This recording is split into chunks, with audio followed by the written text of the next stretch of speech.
Black culture is so easily manipulated and misled. Back in Detroit in February, I'm with a group of people that ran into another group of people, and obviously we had a mutual acquaintance, but because we were all black, they expected for us to participate in this economic blackout. Now, I didn't know what it was at the time, but the minute that I heard diversity, equity, and inclusion, I already knew what it was. I knew that it was going to be a bunch of people running in the Victim Olympics that said that they wanted inclusion and they wanted to participate in a cause to make sure that they take down Trump and the federal government in order to force them to acknowledge us and get Target to put short products back in the shelves. But that's not where it started.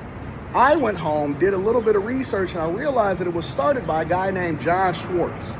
John Schwartz is a white man, and he wasn't thinking about y'all when he started this thing. He just so happened to tweet it out, and it caught fire from his group and his friends, which I don't really care because I rock with people based off of the content of their character and not the color of their skin.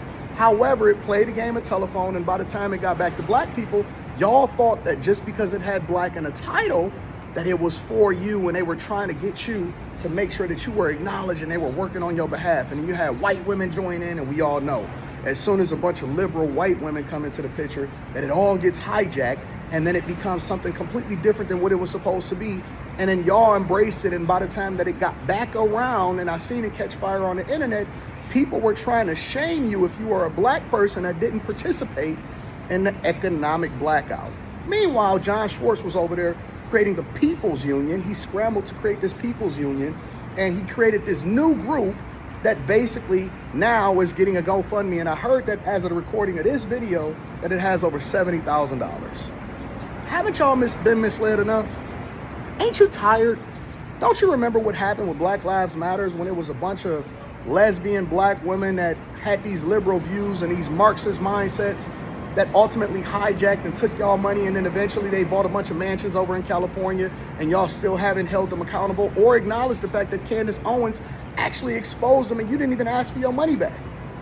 Aren't you tired of being a sucker? Aren't you tired of being a pawn for somebody else's movement and you playing the game of telephone? You know, the Bible says in everything you do, you have to get understanding. We don't pray for understanding. We don't pray for wisdom. We just blindly follow.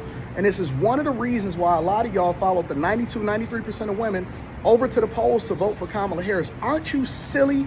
Aren't you tired of being sick and stupid? So easily misled. And y'all just went right along with it. And ain't even nothing gonna happen.